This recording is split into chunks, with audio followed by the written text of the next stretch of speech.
just a couple bad weather fans representing New York, talking all things sports. Man, what could go wrong? We got Alex, who's a fan of the Knicks, and Mike of the Nets. The yin-yang of the tri-state, place your bets on the Yankees, Giants, Mets, or Jets. Yeah, you should listen if they're sparking your interest. If you made a vow to your team, don't break it. Bad weather fans is the relation.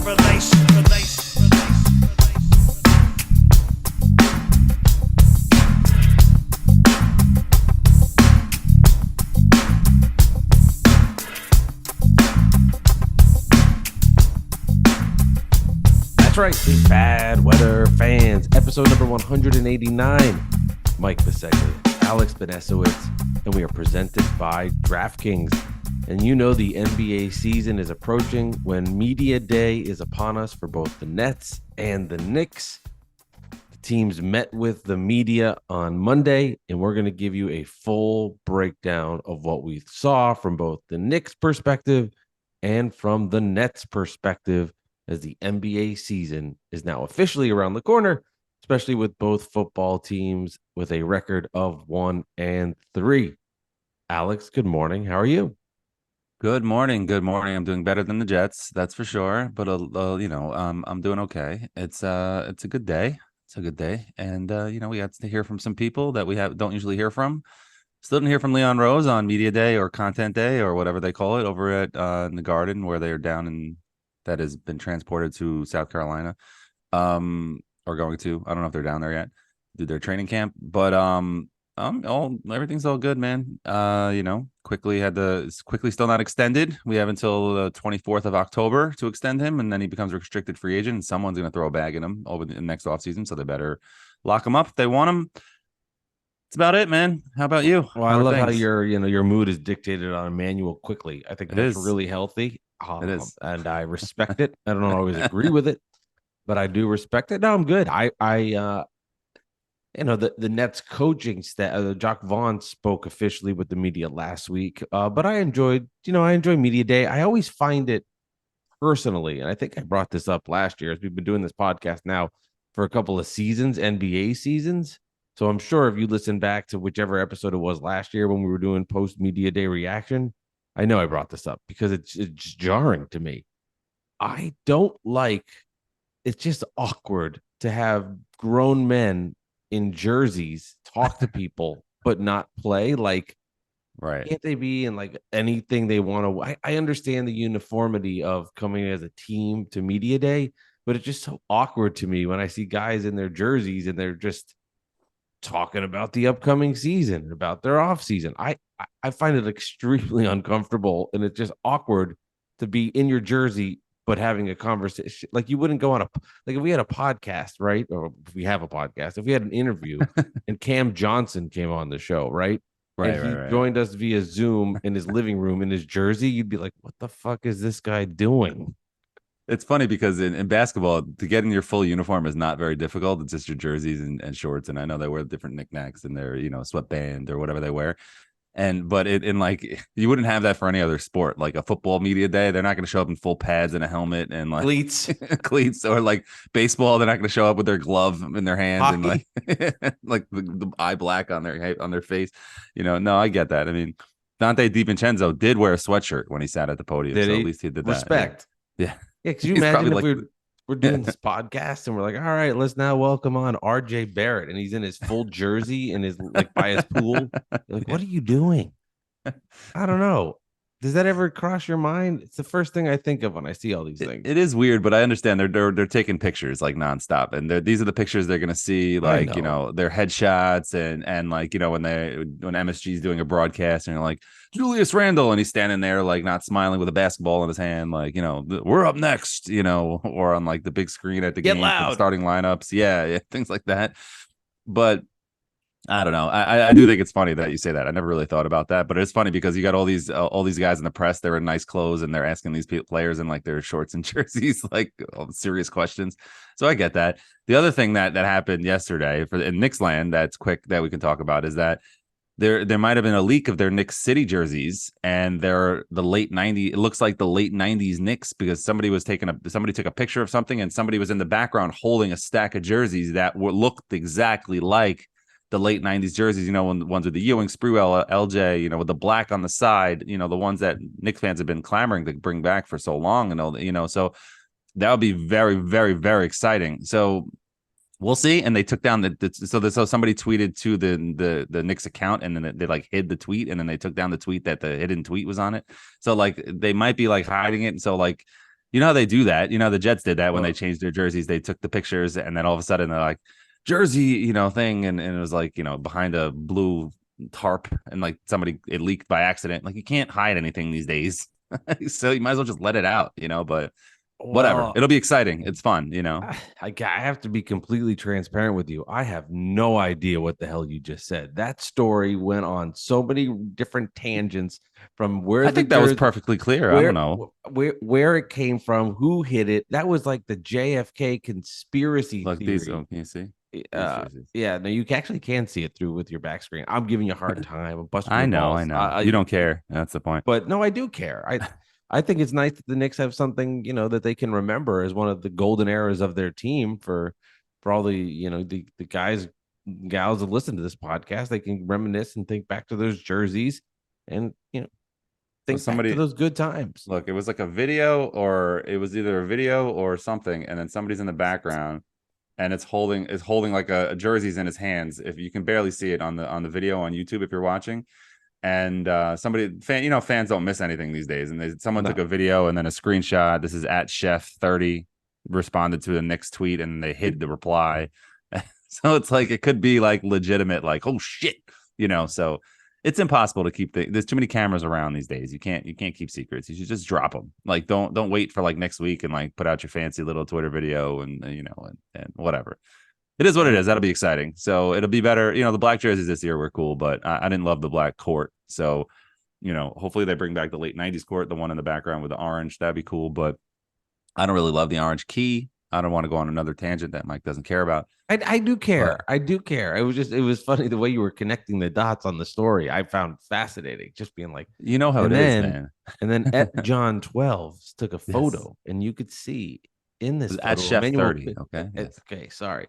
I should, as you mentioned, though, we are on YouTube, so check that out. Yes. And if you're listening on Apple Podcasts, go ahead and give us a 5-star rating. If you have not, we're up to 194, and I'd love to see this fucker get to 200.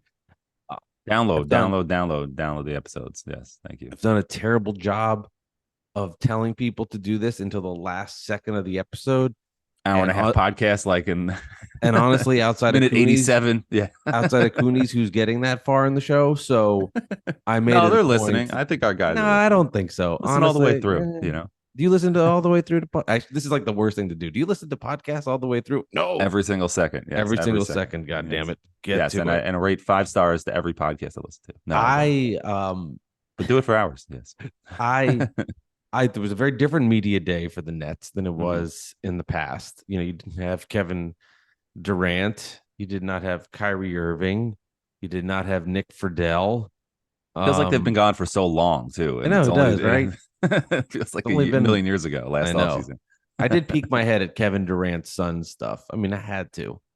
He's got to kind of. He's going to be in the Olympics next year. He announced. I think that's the one thing I saw from him. But yeah, as a missionary, Kevin. Just a joke. That was a joke. Yes, mercenary. Mercenary. But I it was fun. It was fun to hear from Spencer. I thought something that Dinwiddie said that was interesting. Was they asked him, what is the expectations for this team? And I think it's a weird one to ask because, he boiled it down. He's basically like, we want to be a top 6 team and then go from there, which I think is the right answer. He's realistic and knows expectations. But then he asked, like, what's the ceiling for this team? And he was like, I have no idea. There's no way to really know. This team has so many unknowns that I think the ceiling would be more of the floor and expectations from a national standpoint.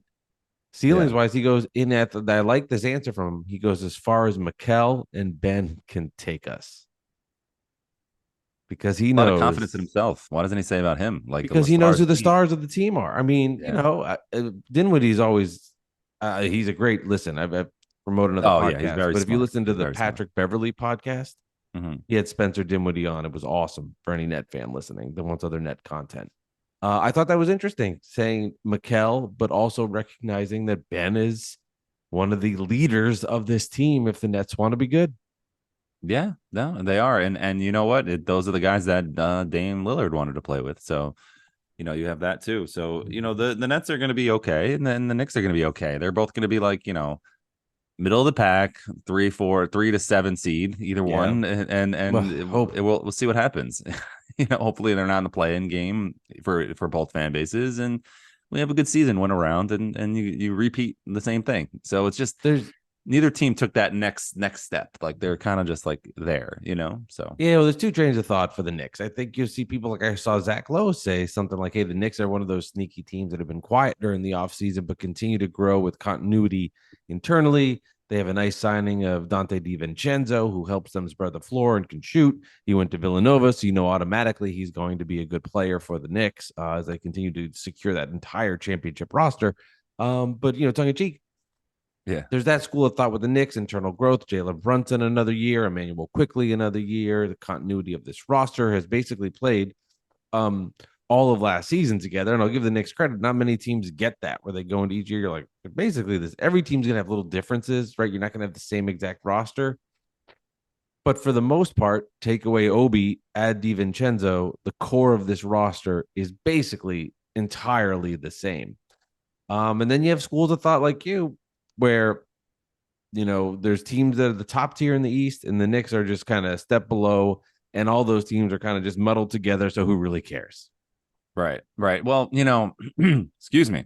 I do care. Like I hope that's that right. they care. beat them. I shouldn't have said it like that. Yeah, like I want them to win, and I'm going to root for them to win, and it's going to be exciting. And once the season starts, I'll be really into it. Of course, like always, I'm a diehard fan, whatever. But it's just very hard to get that extra bit of hyped this year because it's just like, yes, they'll be good and it'll be fun and whatever. But like at the end of the day, the Bucks took a step, the Celtics took a step. They got Drew Holiday, and it's just like they're still the Sixers. Even if I don't know what's going to happen with them, so they might be falling apart.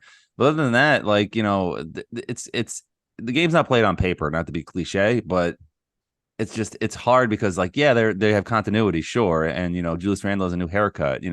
That's great. He switched agencies, whatever. But it's just what's gonna change this year? They got rid of Obi. They still have Evan Fournier sitting on the bench, and they refuse to trade him, even though he's an expiring contract, and they can add him in a deal somewhere, or they could, dump him if they really wanted to get rid of him. He doesn't want to be there. There's no sign of that getting better. Like I don't know what Tibbs is taking shots at him during the press conference. Like, well, this is their record. Our record with him was this terrible record. Like, yeah, bro, because you kept him in the starting lineup for longer than you should have.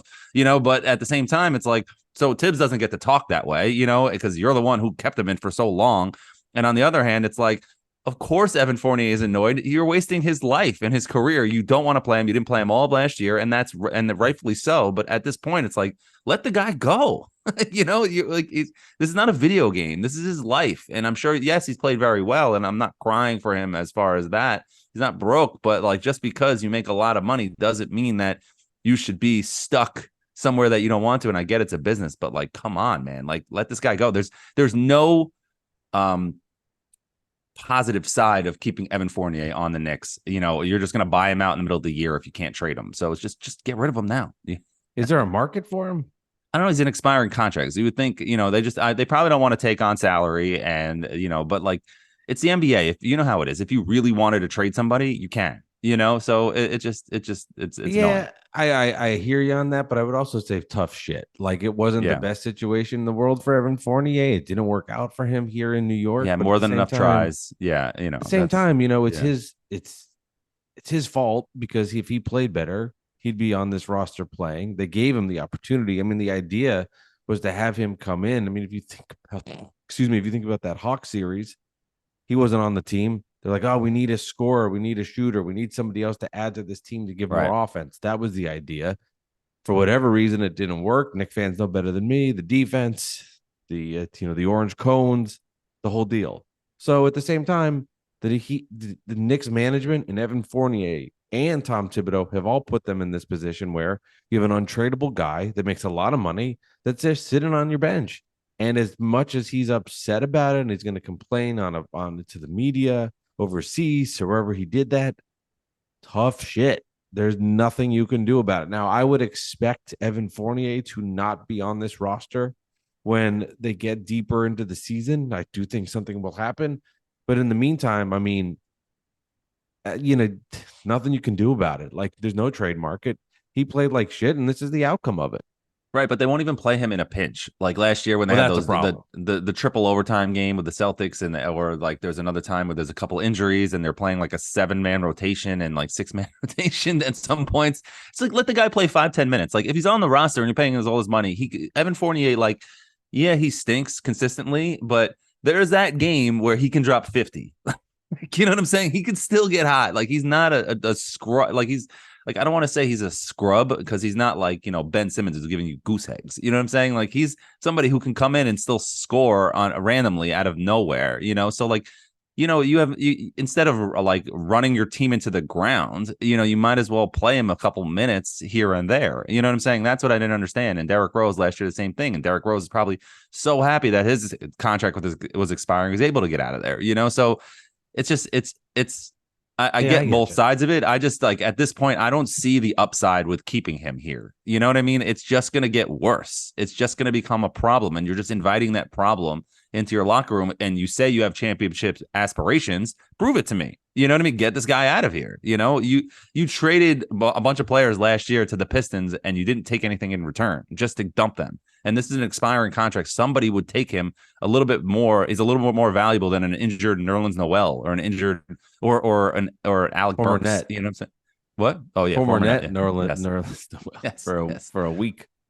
The Nets love taking the ex-Knicks. I forgot about that. Yeah, but it's true. It's not a big thing. It's an actual fact. If you look it up over the last 10 years, 15 years, been a lot of ex-Knicks on the Nets. But so that's the story. I don't know what to say. And there's a couple of them in this picture. You got, Shumpert, you got Amari was an assistant coach. I liked Nick Claxton post game media day, basically saying he was snubbed from being in the defensive player of the year conversation. Mm-hmm.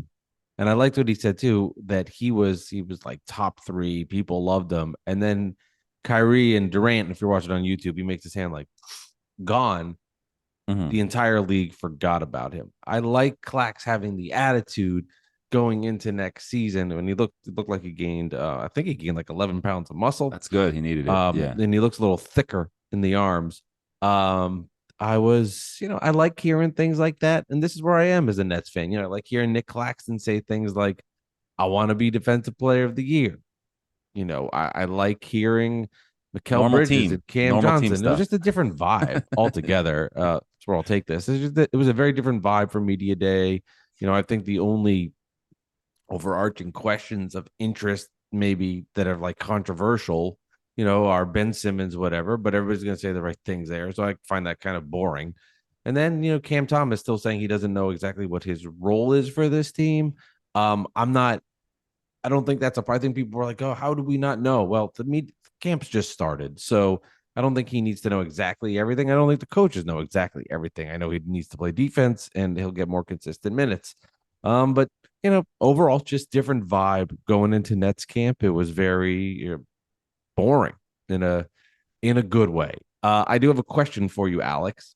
Yes. So I tweeted this out at Mike Delivers Pod, at Nick Central as well, and at Bad Weather Fans. But from at Mike Delivers Pod, I did tweet this out. Jake Fisher of Yahoo Sports asked the question to Ben Simmons, and it kind of connected back to James Harden, who is not at media days for the Sixers and is, who knows, sitting out for the foreseeable future. And Jake asked him, like, you were a former Sixer, and I'm paraphrasing here, that sat out on their media day. What did you do during that day off?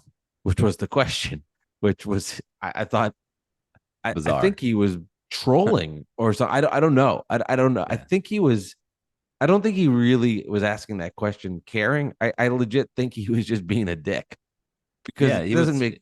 Yeah. But my question to you, Alex, is if you had to spend one day on media day with a guy playing hooky from it, would it be Ben Simmons or James Harden? And you had the day with them.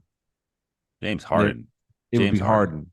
Yeah, he's a lot more fun than Ben Simmons. I would think. As much as James Harden is like, the quintessential NBA player of this era.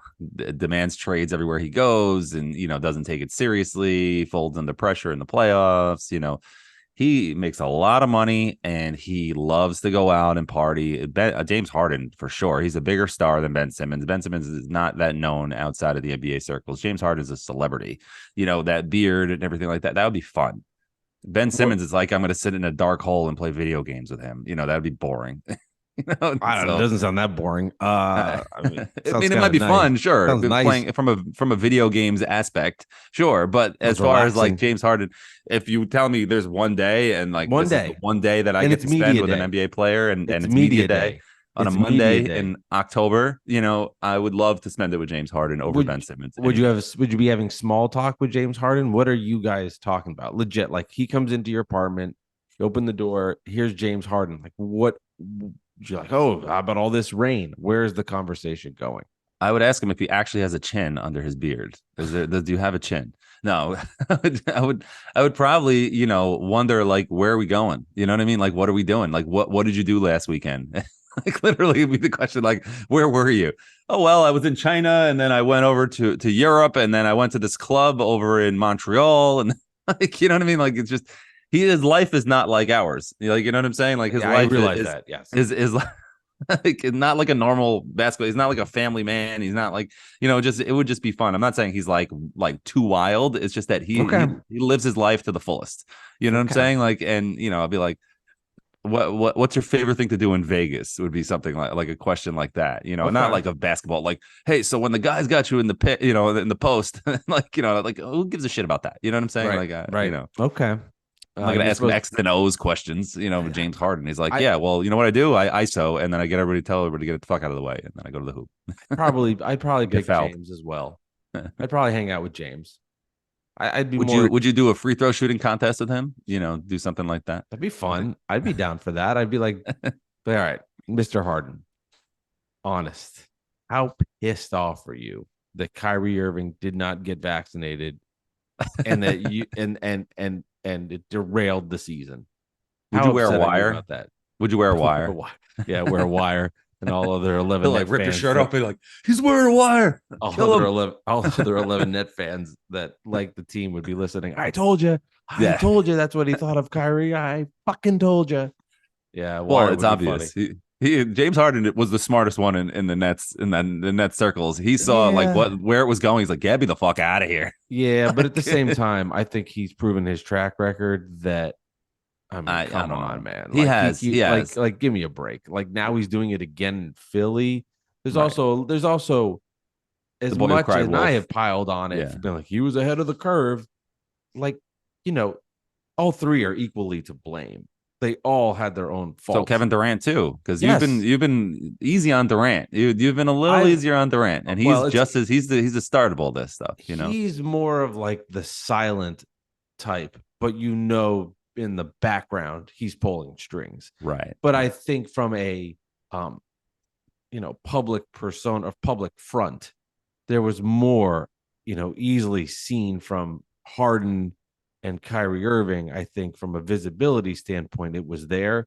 But yes, I'm sure behind the scenes, he's the puppet master of all of it. So I would say, yes, he's equally to blame in all of them deserve a piece of the pie for how that was all handled, transpired. But getting back to what you had originally said, Harden being smart to get out of there.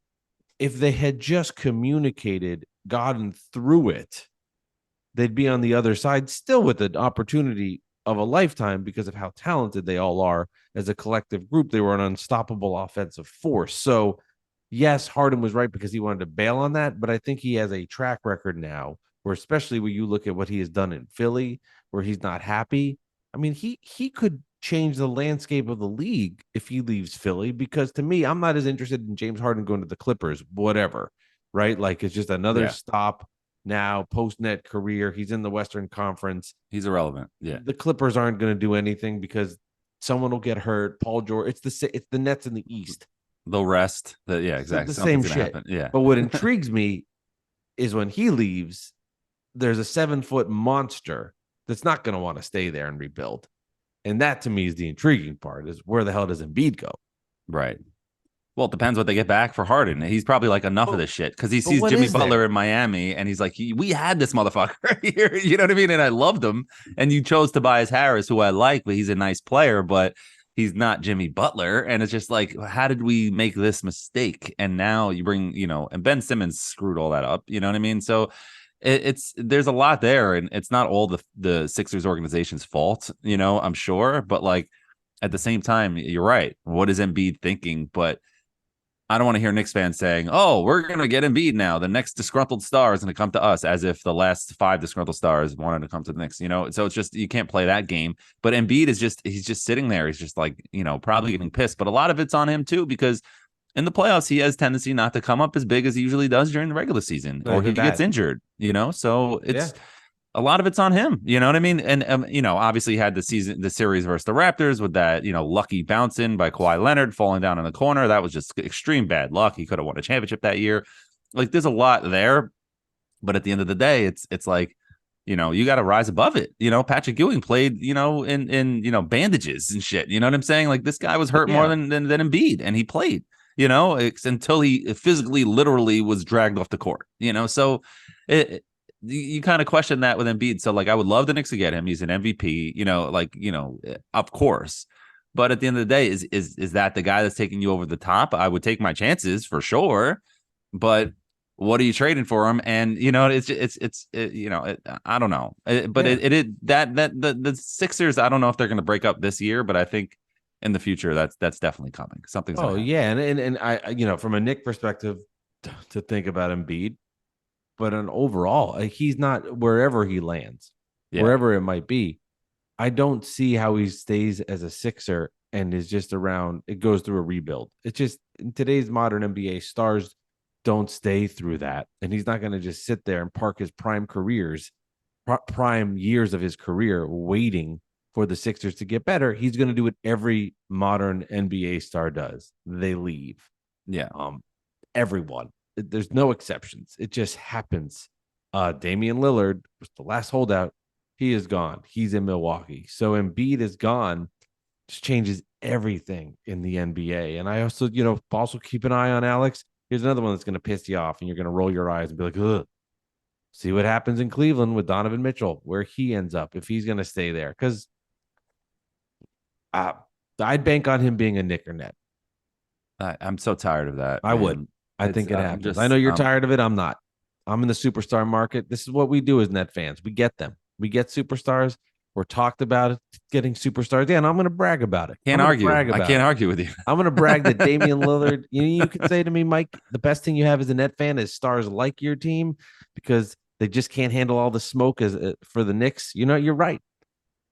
I do like it. Okay. So too difficult to play at Madison Square Garden. When you go in there, things just get more difficult. That's why guys like coming to the Nets because it's easier. You get all the New York fun without all the New York pressure. Yeah, you run the organization. The players end up running the show. That's true too. I just, man, I don't know, man. Donovan Mitchell, like you get all these reports, these wishy-washy reports from Windhorst. He's not resigning. Let's see what happens. And everybody's like, oh, what does Windhorst know? Like he doesn't know anything. Like, you know what I mean? It's like Donovan Mitchell is not going to resign, like extend now, because if he opts out and then resigns, I believe he makes more money. So that's number one. Number two, we got to stop as a Knicks fans and as a Knicks organization, hoping that they're going to get the next star. You know what I'm saying? Like they are, building internally and they're keeping their core together, and that's great. But if you want to take the next step, you have to make the move, and it's going to have to be through a trade, because you can't hope that somebody's just going to want to come and come to you. And I know it's going to have to be during a trade, and I get it. And I'm basically saying the same thing. So I know that it sounds hypocritical, but the idea that when I say, well, what's the plan? How are they winning a championship? What's the plan? And they're like, we're going to get the next disgruntled star. And it's just like, that's not a plan. You know what I'm saying? And like, I get it. That is how every NBA team thinks. Like, we need to get the next star. We need to get the next star. We need to get the next star. But at the end of the day, it feels like the Knicks have reached this spot where it's like, where do we go from here? And they don't care. They're just happy to be making the playoffs and getting to the second round.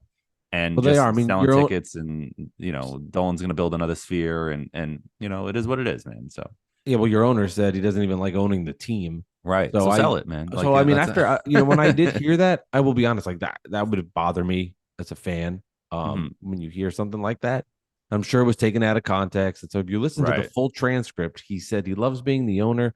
He loves, going to the Madison Square Garden He suites and does love the interacting. Knicks. He loves watching that. He grew up at the Garden. Like James Dolan is probably not as bad as is perceived to be, and he hasn't Right. really done Still anything dumb bad thing to say. in a long time. Yes, but he doesn't really think before he speaks, and that's why he doesn't get interviewed a lot, and he doesn't need to. He's the owner, so I don't know. But it's, I mean, I'm sure they're happy, right? The team is relevant. They're in the conversation in the Eastern Conference as a playoff team and a team that is ascending based on their internal core. Right. But my issue is that when they have the chances to make the trades, they don't do it. And so it's just like, don't tell me that they're going to get the Mitchell one. They didn't do it. They didn't pony up the picks. And you can say what you want about what they were going to give up and what Danny Ainge was being unreasonable. And it's just like, no, you were playing games all summer. The Jazz held all the cards and you thought you held all the cards and you played games and you got burned. And yeah, you beat the Cavs in the first round, but that doesn't mean the Cavs don't have a better future. The Knicks are technically a better team now because they beat them. But at the end of the day, like, who's gonna if you said gun to your head, who's gonna win a championship first? I would say the Cavs, because they have the player, they have Jared Allen, they have guys that they can move around and turn into a very, very good team for a long time. The Knicks have the guys on discount deals and Brunson and Randall, and they're not going to be on discount deals for much longer. How long is this going to last? This very good team. So, yeah, I would definitely say just because the Cavs lost to the Knicks in the first round doesn't mean anything going into this upcoming season. It means absolutely nothing. Now, don't hold I've seen a lot of people tier teams and put the Cavs below the Knicks because of that. And I think that would be foolish and silly. I would say there's definitely an opportunity for the Knicks to be better, but I don't think it's a lock of any stretch. And I think the Eastern Conference, after those first two teams, by the way, those two teams last year won 58 and 57 games, I believe, respectively, and they've both improved. Correct. And those were the regular seasons for those teams that you feel like now looking back on it, like the Bucks had such a disappointment losing to the Miami Heat in the second round of the in the first round of the playoffs. Round, they played the Knicks. The first round of the playoffs. Yeah. Then the Celtics fell short in the Eastern Conference Finals to the Miami Heat, but those teams regular season wise had incredible seasons. And you got other teams that are going to take steps that we don't see, like the Pacers or the Bulls or the Raptors or the Hawks and the Nets. There's teams that are going to take steps. Maybe the Hornets make a run since they got LaMelo healthy. Maybe the Magic get better with Banchero taking a step. Like, we don't know. Like like we said before, the game's not played on paper, Mike. It's not. Yeah, I can't wait for this. Nets season starts, preseason Lakers, and I'm rooting for Ben, man. I'm rooting for Ben. It's going to be it's the only he was asked about this too, because this team he's basically been forgotten about in the league. But if so for the Nets and him, I mean, it's everything. Rightfully so, though. Rightfully so. Yeah, I know he's got to do it. It was he looks great. He looks great. He looks chiseled. He's a handsome guy, good shape. Like, maybe he'll turn it around, man. I got nothing else to say about it. Yeah, and the other a couple quotes for the Knicks from media day or content day or whatever you want to call it. Julius Randle sitting next to RJ, and he says, I don't have the exact quote, but he was basically saying, like, I just want to be closer to RJ when he the media asked him about why he switched things, and then he made it into a joke, and then he rambled for a few minutes and never gave a straight answer. Basically, there's something there. Like, something happened because Fred Katz revealed that he didn't actually follow his agent from CAA to WME. He actually just left CAA altogether. So, something's there, and you never know. They run the Knicks, so we'll see. There's some smoke there. And the other thing was RJ Barrett saying that, where's the quote? That, would be comfortable coming off the bench. He goes, whatever we need to do to win is what we'll do. If that's what I have to do, then I'll do it. I'm very willing and glad to. So RJ Barrett's just playing the good teammate. He obviously, I'm sure he doesn't want to come off the bench, but I'm sure that's something that's better than what Melo said when he went to the Thunder. Who, me? Coming off the bench? Hey, I'm going to have to come off the bench. Like, yeah, okay, bro. So, like, at least you're getting that, You got DiVincenzo saying like when he signed with the Knicks and how he FaceTime Brunson and Hard, and I FaceTime Jalen and Josh, and Jalen was dancing, but that's Jalen's fashion. Josh was making jokes, but it's good to see them kind of excited and relieved. So that's cool. Like they're all friends and together. But Mikal, to piggyback on that, Mikal spoke about the Josh Hart tweet. Remember after they had signed all of the guys? You're next. Yeah. And like Mikel's like, he is just a troll. Like this guy is just a troll. He's the Richard Jefferson of this era. He's got that sense of humor where he knows, obviously, and he's just like, he was rolling his eyes. Like he is just a troll. Yeah, and you know, Quickley was funny. Last quotes from the Knicks. Quickley was really funny because me and you, Mike, we texted about this last night. Quickley was so scripted, like all summer, because he's trying to get that contract extension. He's not doing anything to jeopardize that. He was like a robot. They asked him about the idea of his contract extension, and it sounded like he was reading off a piece of paper, but he wasn't. He goes, honestly, I've just been doing what I normally do, which is working hard every single day to get better. I let my agent pretty much handle all that stuff, but I've just been locked in. And, you know, they asked him about Obi and he said, it's just a business. It happens, but that's still my guy, et cetera, et cetera. Yeah. I mean, Quickley had a bad second round too. So he did. But at the end of the day, you know, he's like, you know, we talked about this last episode. He's one of our guys. Like Quickley is one of our guys. Mitchell Robinson is one of our guys. And your guys. Our guys. Yes. You're my guys. Not me. You know, I really like Quickley. I think he can be one of those guys that can be in the NBA a very long time. And you're going to be looking for a guy like him once you let him go. You know, same with Mitchell Robinson. Like those are guys that should just be here for 10, 15 years and let them be here. And they're not going to be superstars, but they're going to be our guys that are going to be core players that are going to, you know, the fans can attract to and latch on to, I should say, not attract to. Well, when you ever look at trades back, and I have a question for you to round out this bad weather fans. Yes. You look at trades and you look at like deals, its picks always have more value than like the players because they're lottery tickets. But it's just so funny when you then say, would you want, all right, you getting in return the first round pick, 17th pick overall. You're like, that's a good asset to have. Then if I were to name you the player from that draft, you'd be like, I have no fucking idea who that is or why that matters because it's not a pick anymore. Right. So it changes. To your point, you know, you got a guy and quickly keep him. It doesn't bother me. Maybe, you know, it's like annoying a little bit. I went on Mikal Bridges' Instagram, and I'm being silly here. Oh, okay. But him and like Jalen Brunson are best friends. I know. They're together in the city, and the Nick net hate. I will say when Durant and Irving were there was definitely, I think there's a ton of respect. Obviously, like Randall loves Durant, and I think back and forth. They're real. In those circles, all-star games and stuff like that. There's respect there, but it's now, and obviously these are high level competitive dudes that, and you would say this about Brunson, and I would say this about Mikal Bridges, our best players on our respective teams. They're going to give everything and do whatever they can to beat the shit out of the other team. But it is strange when they are best friends living in the same city. I mean, right, wherever they all live, you know, in New York, New Jersey, Connecticut area. It is strange when they're best friends and it's the Nets and the Knicks, and they're the two best players for the best player for each organization. Right. It's not like Patrick Ewing and Michael Jordan were really close, but they were in completely different cities. And when they were on the court, they wanted to kill each other, you know? So, you know, it's a different era also. And I would expect the same. Obviously, we saw these guys play. They're the best of the best. But it is weird when you look back and you're like, you see Instagram, they're out, and they should be. They're best friends. Strange. But I know it's not. Yeah, it's not a war, but it's like us, like me and you. We hate each other's team, but we're friends. So it's like we'll go out, but we'll, you know, at the end when there's a game on, we're rooting against each other. You know, so it's just you guess exactly. There's no photos of you and I on Instagram. I guess out at a club or I don't know where everybody was. It was an event. It's probably some amazing event too. It wasn't being such a dick. Well, James Harden was there too, probably, you know, because he's at every party, I'm sure.